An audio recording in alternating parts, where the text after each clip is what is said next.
Hello there, ladies and gentlemen, welcome to another episode of CookieCast. Today on CookieCast, it's the football podcast. We've got a little bit of football from last week to talk about, just a tiny smidge, and then a boatload of football to talk about from this coming week. All the football you could possibly want in one tight podcast.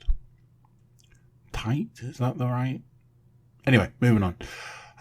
Before we get started, please do consider like, share, subscribe and comment. Leave a review where you can leave a review. Share the podcast with your friends, family, neighbours, dog walker. Anybody who likes football, send this podcast their way. They might even thank you for it. Right, let's get started. Here we go. This is CookieCast, the football podcast.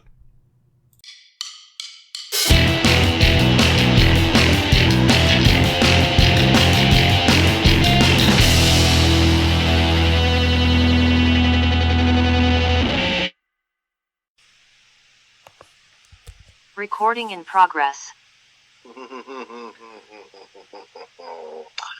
Yes, indeed. The recording very much is in progress.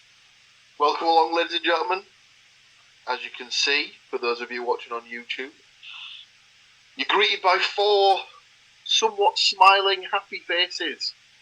That can only mean one thing. It's, of course, the CookieCast podcast network bringing back to you your weekly dose of football-based nonsense. Joining me as always is Mr. Andrew Cook, Mr. Stuart Woodmansey and Mr. Matthew Moore. How are we this week, gentlemen? All kinds of average. Just like the England team. And on that note, we'll get right into it. And it was, of course, International Week in Week 16 of this particular podcast. So we had two England games to predict. The first of which took place last Friday and was England versus Malta. Now, unfortunately, I was otherwise indisposed for this game, so I was unable to watch. Did anyone see any of it, and can they break down the two goals? I remember the two goals. Is the question. I think I missed the first one. Oh, just like the Maltese keeper. Because I'm trying to now, just because both performances were so distinctly average that I'm trying to remember which game was which now. That's how much fun I had watching England this week, ladies and gentlemen. The first game was the game where the first goal was an own goal by apparently Pepe, but I was pretty sure that he was Portuguese and definitely not playing international football anymore. The first game was the game where Declan Rice scored, but then it was offside, right? Yes. Yeah. That was a hell of a goal until the VAR stuck their nose in.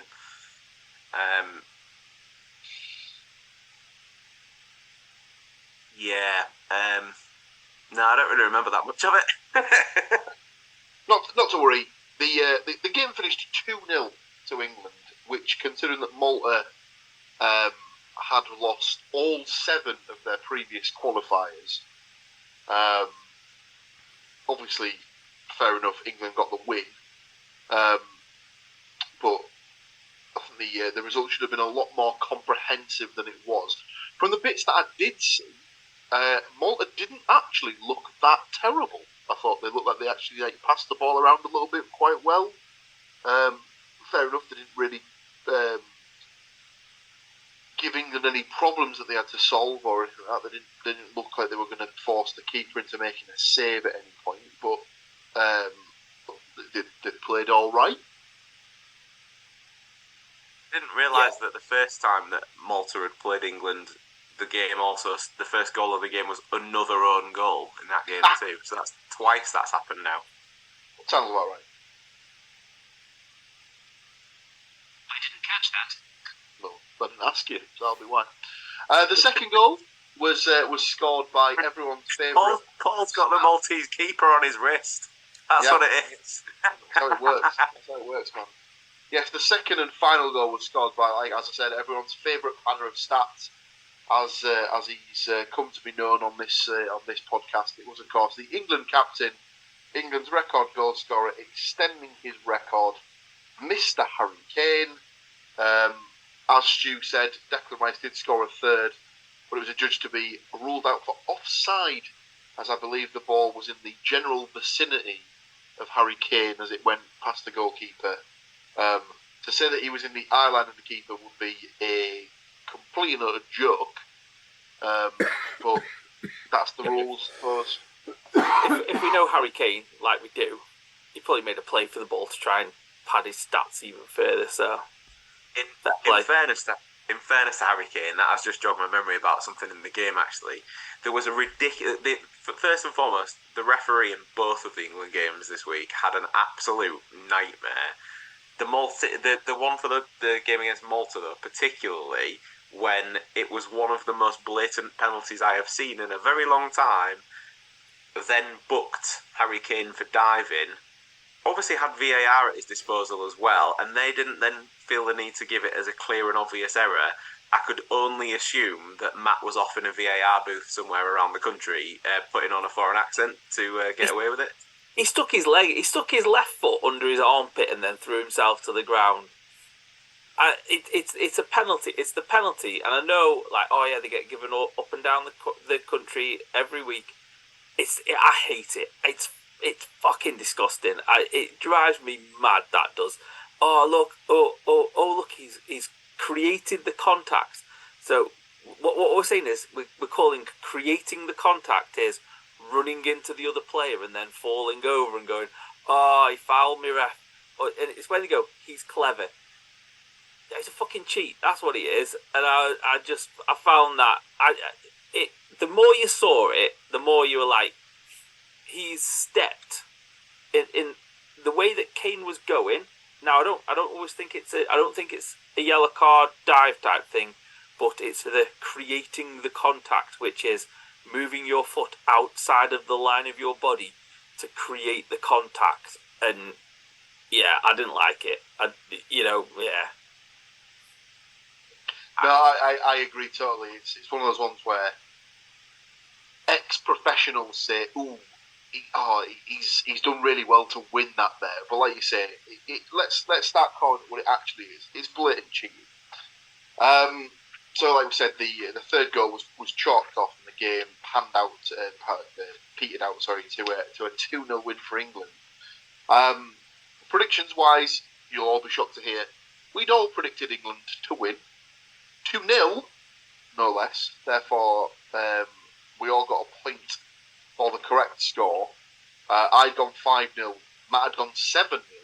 Stuart had gone 3-0. So was obviously incredibly pissed off when Declan Rice's goal was chalked off.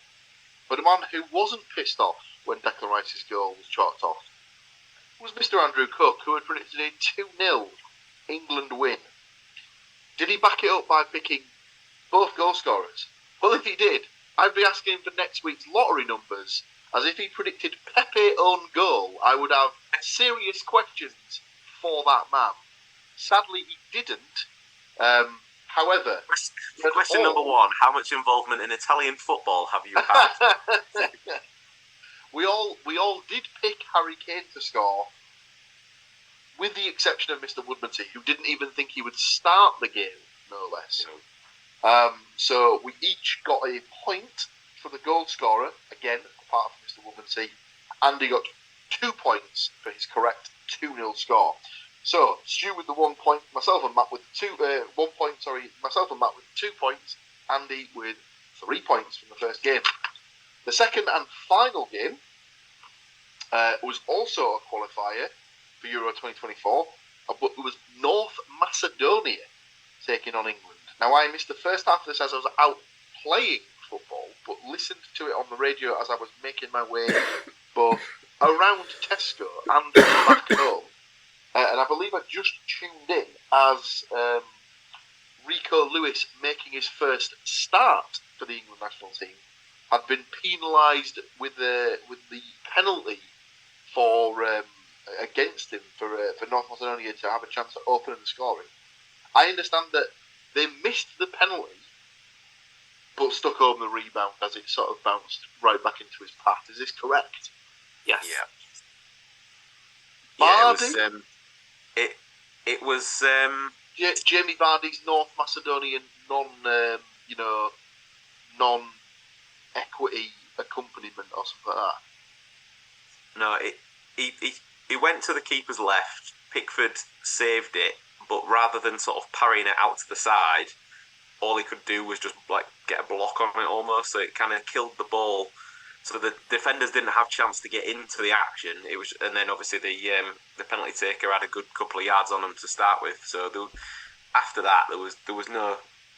It would have taken a terrible miss for him to like completely fluff it, as opposed to any further heroics that Pickford could pull out. But again, that was another dubious penalty.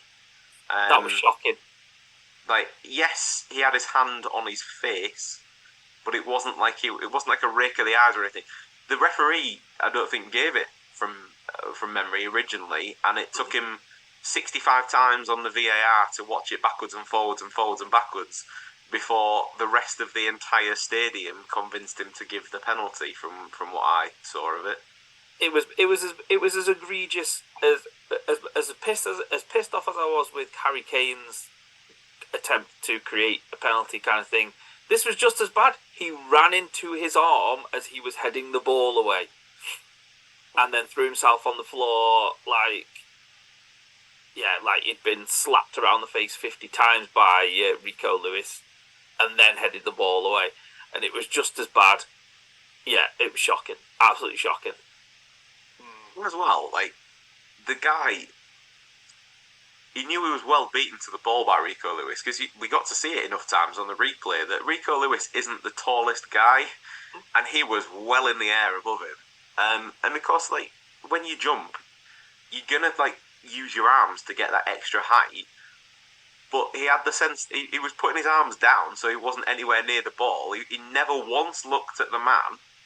Like, the fact that the ref then didn't give it, as soon as he got called over to the screen, I think it was the guy on commentary actually had said, "Oh, we all know what happens now." Just terrible. It's just ridiculous. Yeah, it was ridiculous. Sadly, that does seem to be the case. I think they did the same. I think it was Rob Green on the colour commentary for the radio, and I think he said exactly the same thing. Like, it's not a penalty. They need to stop looking at VAR decisions with like still images. You need to play the whole incident through from start to finish. Don't pause it. Just like get it at regular speed. Stop using freeze frames of the incident to sort of make things look 10 times worse.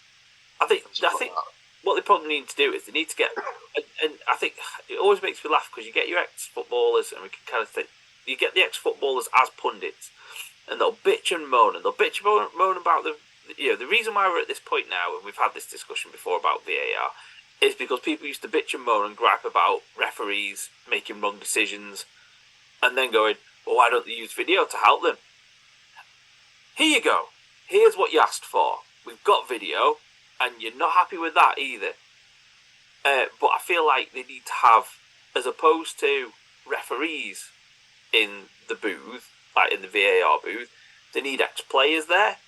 But because there's not enough of that for them, not enough cash for them to go and do it, they won't. It would be far better, because they'd be able to go, in that situation, he's twisting his body to head the ball away. So you're going to use your arms. Your arms are going to go up, and that guy's just ran under his arms. You know, it's not a foul. He's created. You know, the North Macedonian guy created the situation, not Rico Williams, because the guy was nowhere near him when he went up to head the ball. He just carried on his run into his arms. The other thing that's cropped up with VAR of late as well, and this game particularly highlighted it, when it's a Champions League game, it takes seconds. They are so on it, and it's just done with. Every decision, whether it's in the Premier League or whether in the international games that England were involved in this past weekend, like, they just have 6 or 7 minutes at it. Like, how many times do you need to see it? Like, it's a foul or it's not a foul. You've seen it from 3 different angles. You've seen it at full speed, you've seen it at half speed, you've seen it at still. And that's taken 30 seconds for all of it. So where do the other 5 minutes of him prattling about come from? It's any momentum in the game is just gone completely. Like, and it'll get to the point where eventually, people can start using it tactically. Like, if they want to delay the game, it'll become like a timeout, because somebody will just crock somebody, and then they'll know that, you know, they didn't make a decision on their own, so let's go and watch it on a camera for 3 or 4 minutes. And that's why any momentum in the game just gone. Well, they suggested, I heard someone suggest like a coach's challenge thing. That's the worst thing that could ever happen, because the coach's challenge thing will just be, you'll get the last 10 minutes of a football match will take, if they've got all their coaches' challenges left, so say they get 2 a match, if they've got 2 challenges left in the last 5-10 minutes, that last 5-10 minutes is going to take 20, because they're just going to spend their time throwing out the thing. And the same point of what you said with the Stu, with the decision for the penalty. There was a Grealish offside just after half time, and that was, I looked at it when he scored and I was like, that's offside. I saw it and I was like, I know I'm watching the TV, but when he scored it I was like, yeah, that's offside. And then they proceeded to celebrate, get back to the halfway line, then do the VAR, then take 3, 4, 5 minutes over it, then disallow the goal. You're like, all right, and so, you know, this game's not going to finish till like 10:15 at this rate. Some of us were more annoyed than others about that Grealish goal getting ruled out. I'll get to that. No. As the lads have said, obviously England then equalised through Jack Grealish, only for that goal to be ruled out for an offside decision. But they did get an equaliser in the 59th minute when I believe Harry Kane had literally just been subbed onto the pitch, and within 30 seconds, I believe he got his head onto a corner, which then deflected off the defender into the goal, and it's gone down as an Yanni Atanasov. Apologies, Yanni, if you're listening to the pod. I've obviously butchered your name there, son. Let us know what it's supposed to be pronounced, and we'll get it right next time. But yes, a Yanni Atanasov own goal. And try as they might, England weren't able to break North Macedonia down in the remaining half an hour after that. So the game petered out to a 1-1 draw. Bit of a shock. Don't think a lot of people had England dropping points on their bingo card, so to speak.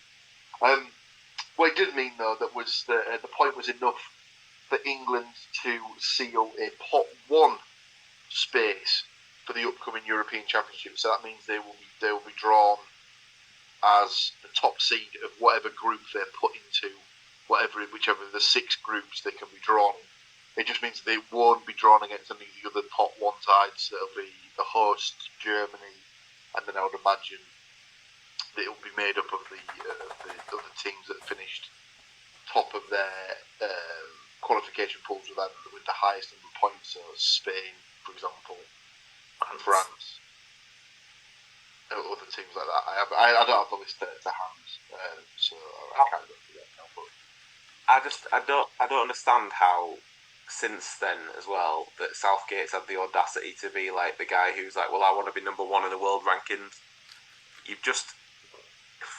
You've looked out a little bit in the Malta game at times, and you've just drawn away with North Macedonia. Good luck with that, pal.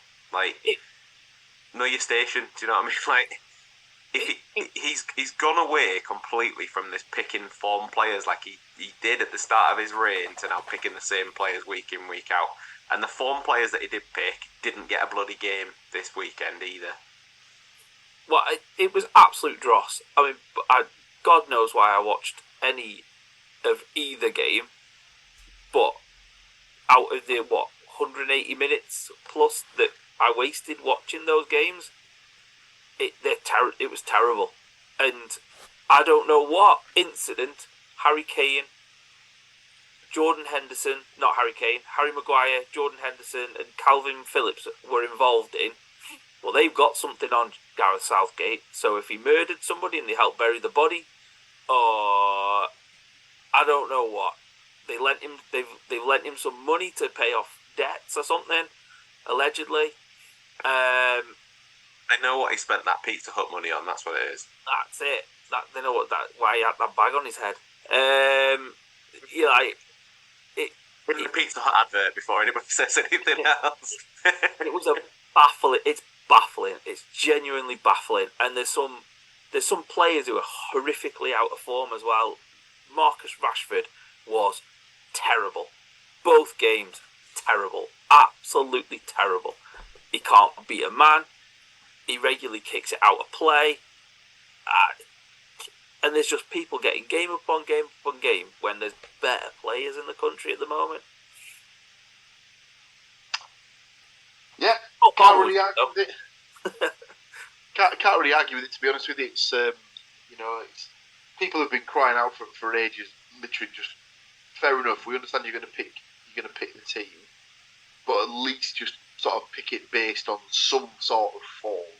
That's all that people ask for, and he clearly isn't doing that. As if he was, Raheem Sterling would have been in the squad, as he's been one of the best players in the Premier League for the last 6 weeks. But we could sit here for the next hour and discuss the ins and outs of England, but it wouldn't get us anywhere. They do have 2 friendlies remaining before now and the start of the European Championships. Brazil and Belgium both in March. That'll be the next international break, and then the squad will be picked in May. So, from a predictions perspective on the podcast, no one got any points, as we'd all picked varying degrees of England win. Shock horror. Myself and Matt had gone for 3-0 wins. Stuart and Andy had gone for 2-0 wins. I'd gone for Rashford. Good luck there. Saka and Rice to score.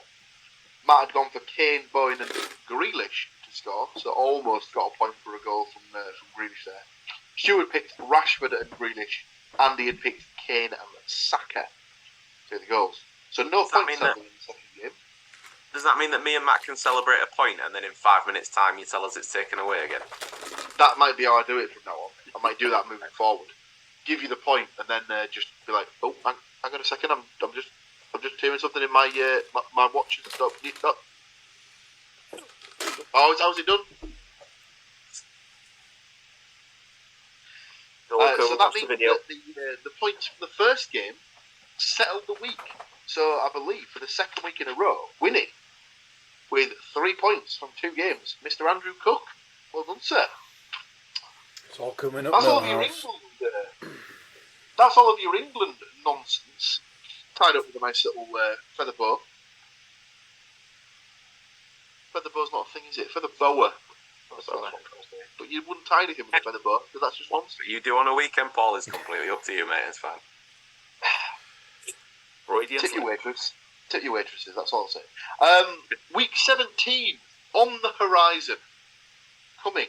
And it starts with Nottingham Forest taking on Brighton and Hove Albion. Obviously, that is Mr. Moore's team. He will give his prediction last. I'll dive straight in here. I have my prediction in the book. I have gone for a 2-2 draw in this one.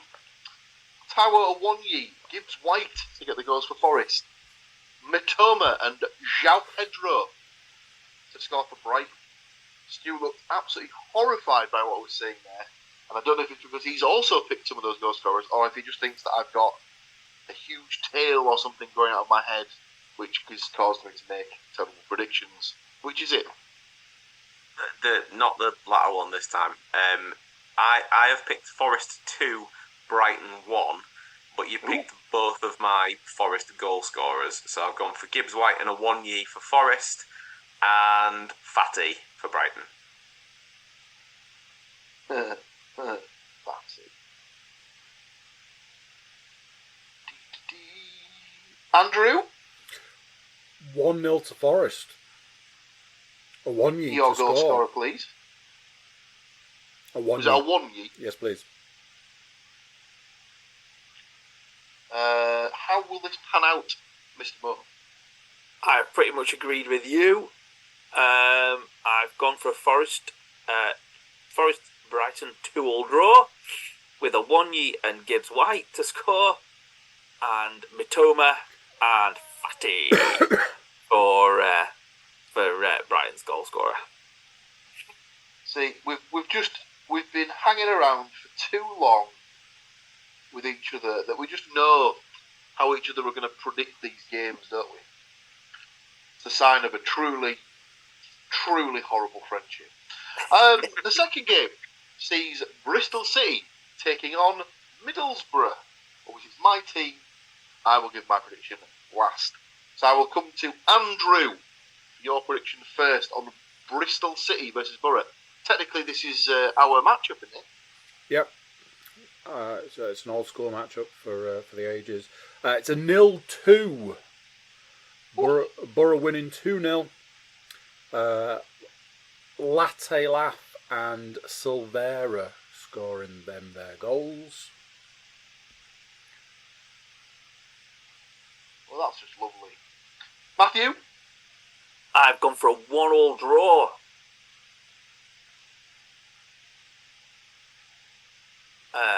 Bell for Bristol City. Yeah. And Greenwood for the Borough.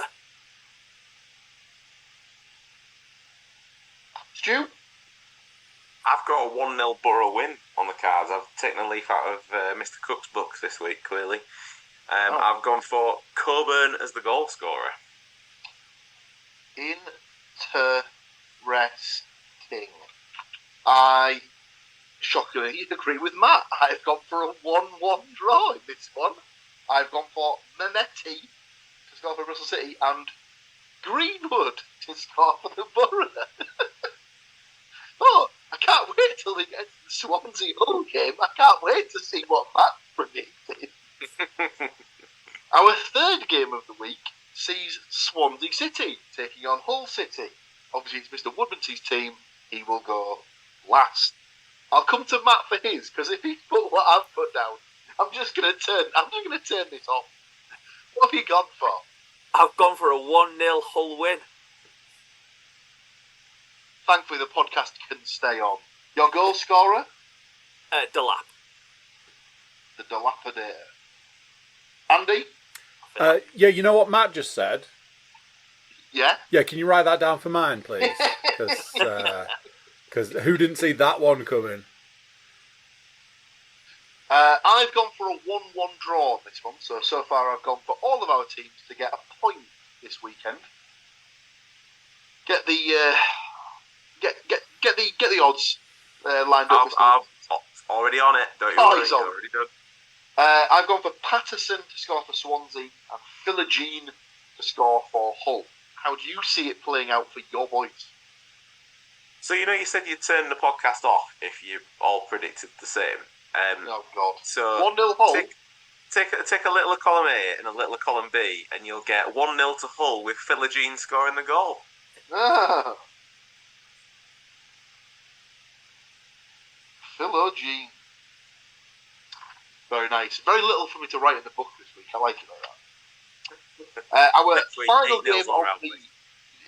Our final game of the Saturday slate of fixtures sees Mr. Andrew Cook's Wigan Athletic up the ticks, taking the long trip to Leyton Orient of, Leyton, I'd imagine, in London. Spuds territory, sort of, almost. West Ham.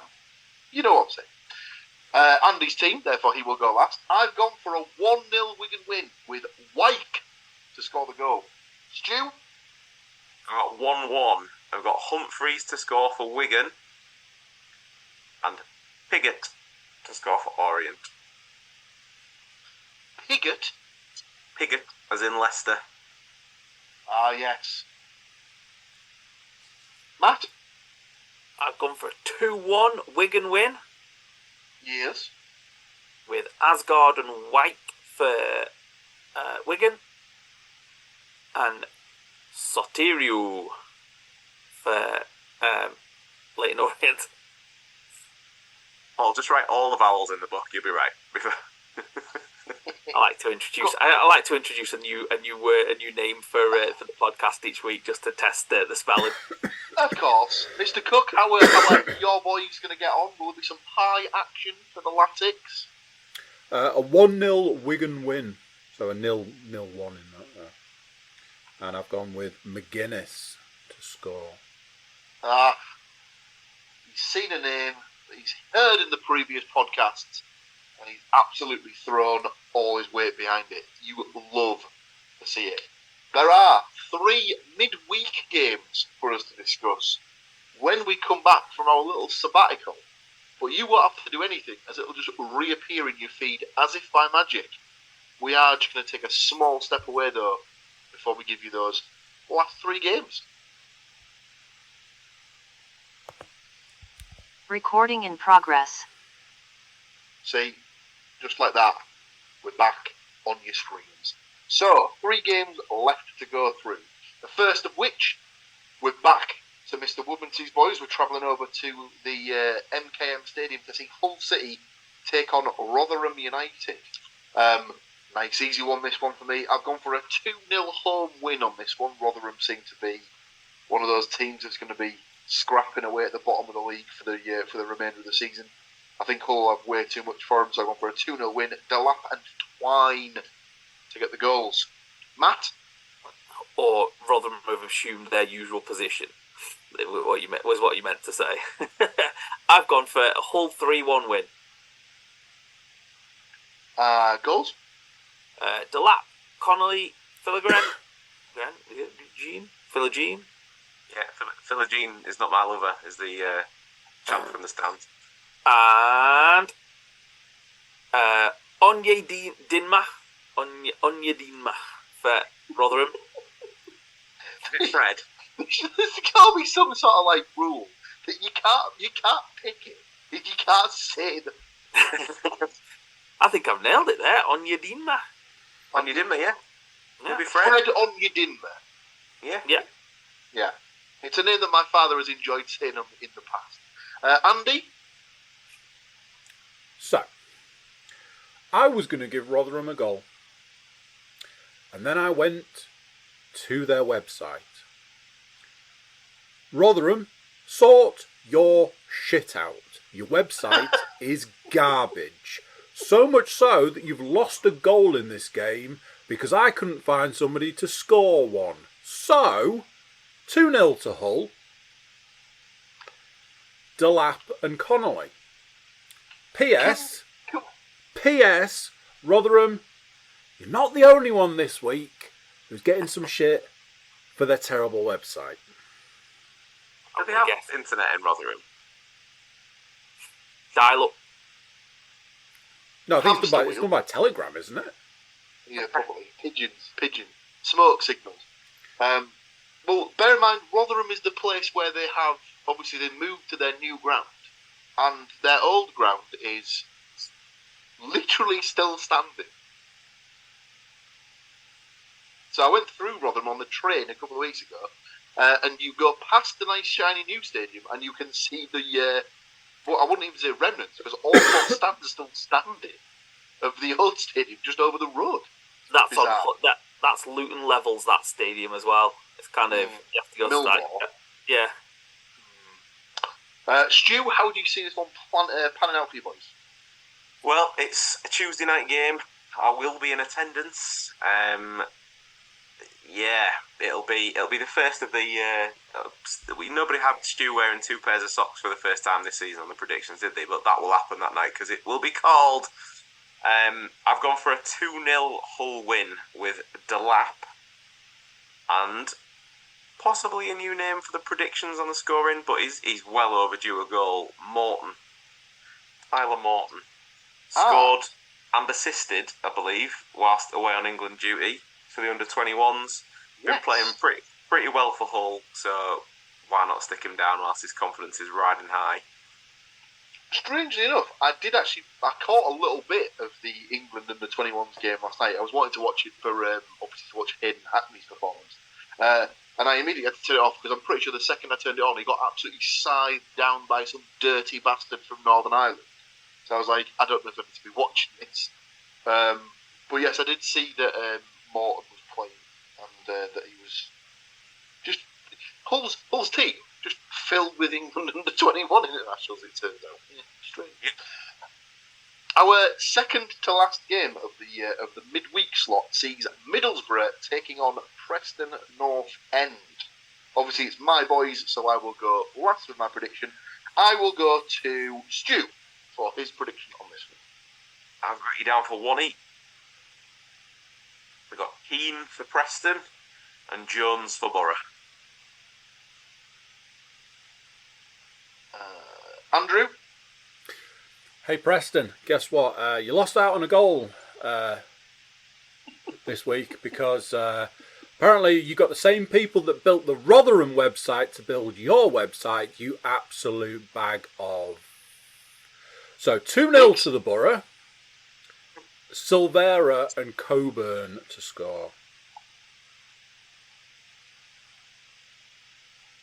We need to clip up these Andy Rants segments and send Honestly, them to the clubs in question. Right, honestly, football websites are one of two things. Either some of the best websites you'll ever find, they put the "Do you want cookies? Yes or no" front and centre, and you can just press the "I'm good, thanks," and then it's gone, and you can get to what you want. Or it's like a headless chicken spinning round in some kind of weird pagan ritual of a website. And those are your two options. It's not difficult. Apparently it is. Do me a favour. Don't ever use the Hartlepool United website, please.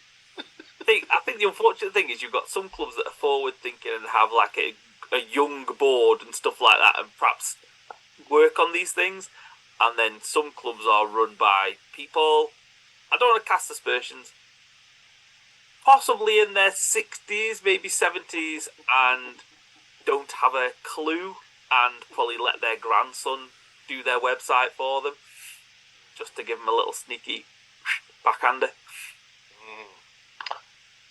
I'll come to you next, Mr. Moore. What have you got for this one? I've gone for a 2-1 Borough win. Greenwood and Crooks.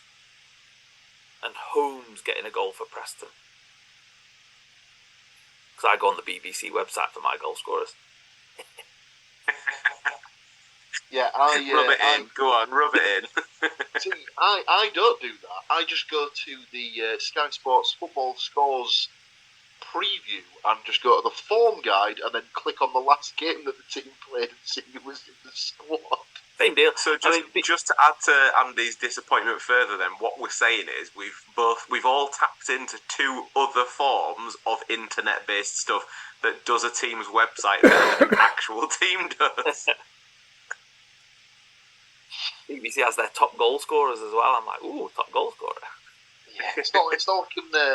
Sadly for Preston and for Rotherham, it's not looking good, and I don't think they'll be getting their usual card from Mr. Cook this festive period. Just to round out the Middlesbrough versus Preston predictions, I've gone for a 2-1 win for the Borough, shockingly, because obviously Matt had also gone for a 2-1 win, so I had to to tie with him. I've also gone for Crooks to score, but in line with Mr. Woodmansey, I've gone for Jones to score, and I've given Potts a goal for Preston. Our last game of the week sees Andy's team once again, Wigan Athletic, taking on Fleetwood Town. I had a look at the form. Fleetwood have won the last 3 on the spin, I noticed, so potentially could be a tricky one for Wigan this one. As such, I've gone for a 2-2 draw. I've gone for Goddo and McManaman to score for Wigan, and Marriott, Jack Marriott, to score 2 for Fleetwood. Matt, what have you got on this one? Was Fleetwood where Joey Barton was at? Who was he? Or was it Forest Green? No, it might have been Fleetwood, because I think, did he get the boot? Yeah. And they gave the job to Scott Brown, and he's now also been given the boot. Oh, was he? Who had the best cage in the car park would be the question wherever Barton went. Hey, talk about a couple of scummy midfielders. Exactly. I've got, and also, if someone had said put all your money on which team had a shocking website that wound Andy up, my money would have been on Fleetwood, because 100% I would have thought it would have been them. I've gone for a 2-1 Wigan win. Goal scorers? Humphreys and Goddo for Wigan, and Marriott for Fleetwood.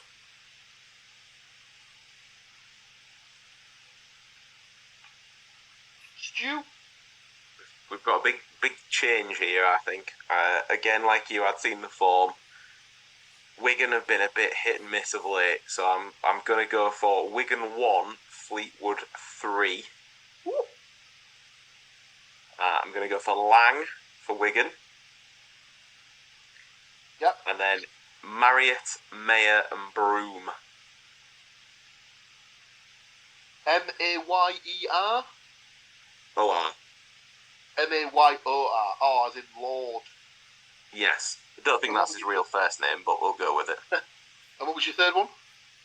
Broom, as in sweeping brush. Very nice. Go on, Mr. Cook. You have the joy of closing us out this week. Just a 1-0 Wigan win, because I'd given up trying to go to other teams' websites by that point. So I was just like, well, it's just a 1-0 win, isn't it? But I was never going to pass up the opportunity to go with Stones.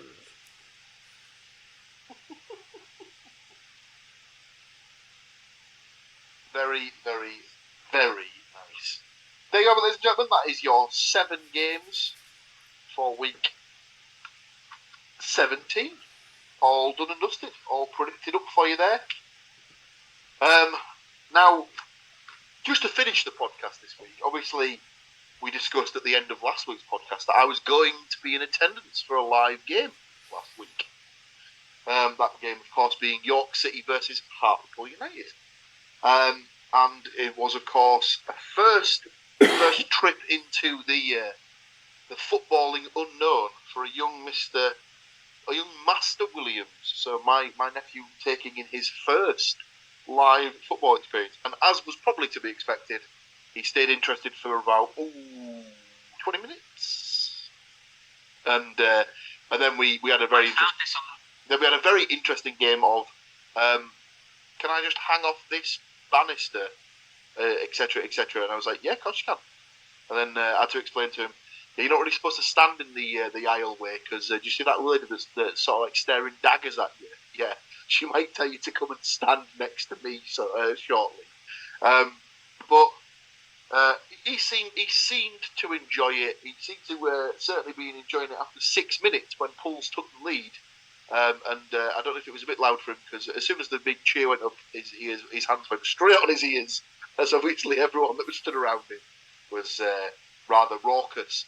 Of the 6,000 that were in attendance, the 1,500 that were there from Pulse were in very good voice, from what we could hear. And they were certainly rewarded with a 3-1 resounding Hartlepool United win. Pretty good, all in total. Obviously, young Master Williams will have to come back to several more Pulse games in the future, as he's clearly the good luck charm. Yes, just thought I'd report back on that one. Yeah, it was a decent win for him. Certainly was. I've got has anyone got anything else to bring to the table, so to speak? Just the odds. Yes, of course. I do apologise. So it's another week where the bookies think it's statistically more likely that all 3 of our teams will win. As the odds for that one on Forest, Hull, and Borough to win is just over 15-1. Forest, Hull, and Borough to lose is almost 18-1, so I guess not too far away. But Forest, Hull, and Borough to draw is coming in at just over 38-1. So purely from a betting aspect, if we could all draw this weekend, that would do the coffers a little better. But obviously I'd be happy if we all won, even more so. But yeah, unfortunately I can't get you the odds for Tuesday's games because it has Hull on the list, it has Borough on the list, but apparently nobody has ever heard of League One. So yeah, I can't get the Wigan game to get any kind of odds for a 3-way on Tuesday. Swines! Yeah. Never mind. Stu's strongly worded email to William Hill will be obviously the focus of next week's podcast. And obviously, also, tune in next week to see who's getting the tongue lashing from Mr. Cook as to how much updating they need to do to their team's website. Let's put it out. Can you imagine? Can you imagine this guy's face in January when all the transfers start going off again? His mind's going to explode. I will give my apologies in advance now, as I will not be in attendance next week, as I sadly won't be in. I won't even be in the country, so I will be unable to attend the recording. So sorry, many apologies, but I'll obviously leave you in the capable hands of these three wonderful gentlemen for next week. But for now, thank you very much for joining us. Oh, Matt's got something he wants to say.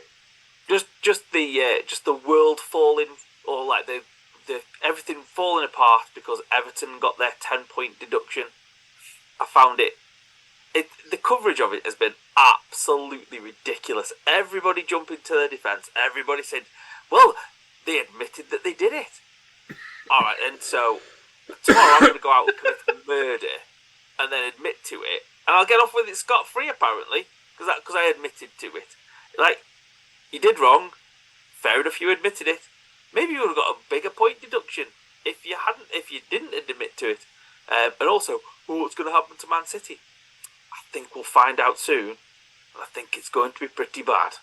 So, all the Evertonians that are crying about it, just save yourself and thank God, thank everything that you want to thank that you've had your points deduction this season when it's not going to matter because there are 3 or 4 teams that are worse than you, and just take your lumps, crack on, and just save yourself for next year. Stop crying about it. Well, I think my favourite part of the whole saga was the day after it, or maybe 2 days after it happened. Sky Sports News genuinely reporting on the Mayor of Liverpool has written to the head of the Premier League because that fella that's got all that jurisdiction and football know-how, the fact he's written a letter is going to make all the world of difference. In fact, it's almost like that thing where, I don't know, you can't remember if this really still happens, where a team appeals a red card and then they get given an extra game ban. Well, do you know what? Give them an extra couple of points, just shut your face and keep your nose out, idiot. You should have said, sell all that gold you got round your neck, dickhead, and you might have sorted out the club. That could have balanced the books and they'd have been alright. Apparently it was because they couldn't get 80 million for Richarlison. Yeah, I think Tottenham did right with that. Well, blame the Spuds. Just get the shots in there now, Matt. It's crazy. But like you said there, like it's the sort of thing of like, oh, well, but why are you punishing us? We owned up to the fact that we broke the rules. Did you not just hear what you just said there? You literally said that you willingly broke the rules. If anything, you should be expunged from the league. Just like laughed in the face of the actual laws that are put in place to stop stuff from stop teams from going bust. And you've been caught to be breaking them. So obviously you're going to get funny.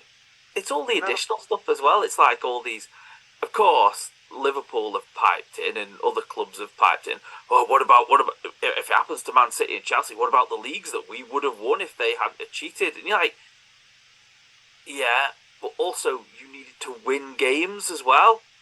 It's not just the kind of, Rio Ferdinand saying to Jolie and Lescott, I know it was a joke, oh, you have to bring that medal round to my house and I'll laugh in your face with it. And you're like, yeah, that's not how it works.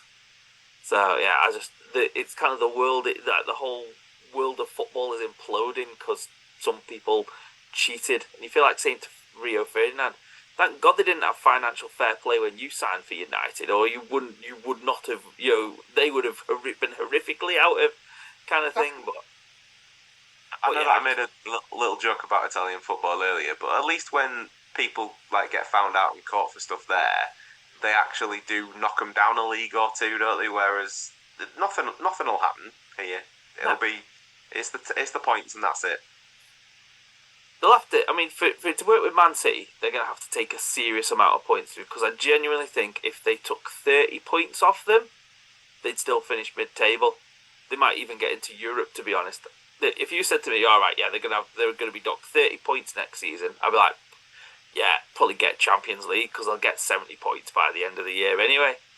They also seem like that sort of a bunch of players, and the way that the manager would gear them up, that more than anything would be just an extra bit between their teeth, and would genuinely fear anybody that came up against them because they'd just get rinsed. It would be one of them seasons where you're like, holy shit. I'm saying 70 points. I'm thinking, well, that'd be a 100-point season.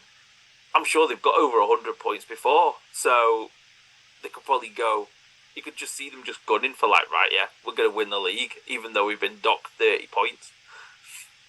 It'd be absolutely top banter if they did have to start off on minus 30 points, and when it gets to week like 15, to see just how many teams there are above in the league.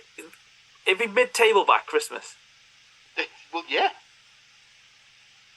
It'd be outstanding. See what they'll do, what Everton should do, if they adopt the Leeds approach, is they'll get really petty about it, and in the programme they'll have page minus 10. They'll have a space reserved on the squad list for number 10. Oh, sorry, the squad list number minus 10, the petty Premier League, and all that sort of stuff. As Leeds did when in the season where they got deducted 15 points, and we all rejoiced heartily when Leeds, with that 15-point deduction, only finished in the playoffs that season and lost in the playoff final to Doncaster, of course. Shame. What a lovely club. Shouldn't really been in that position. Anyway, so we'll wait and see. I think they say they've got like a maximum of 3 months to sort out any appeal, and so that it has to. If they're going to appeal it, it has to be sorted within the next 3 months. I was 14 days. I'm sure someone said like 14 days or. I think because the whole sort of the whole thing. So I think they might have had like 14 days to appeal, but that appeal itself would then have to be sorted. Right. Okay. So we'll watch and see what happens. But like Matt said, the chances are they'll probably have enough about them to stay up this season anyway, even with a 10-point deduction. As that 10 points hasn't even put them bottom, has it? I don't think he put them second bottom because they're clear of Burnley on goal difference. Yes. So we'll wait and see. If anything, it's made the bottom of the Premier League slightly more interesting for at least a couple more weeks. Well, gents, thank you very much for joining me as always to go through the ins and outs of your teams and discuss the goings on and whatnot. As always, thank you to you guys for joining in and listening to us rant and rave for a little bit of time.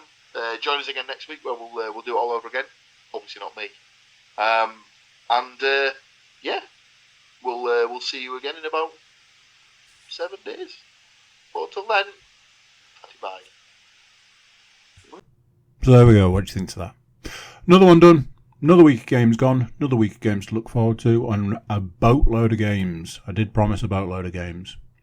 Thank you for watching. Thank you for listening. Thank you for being here. If I can thank you for doing things before you may have even done them, please do like, share, subscribe, and comment.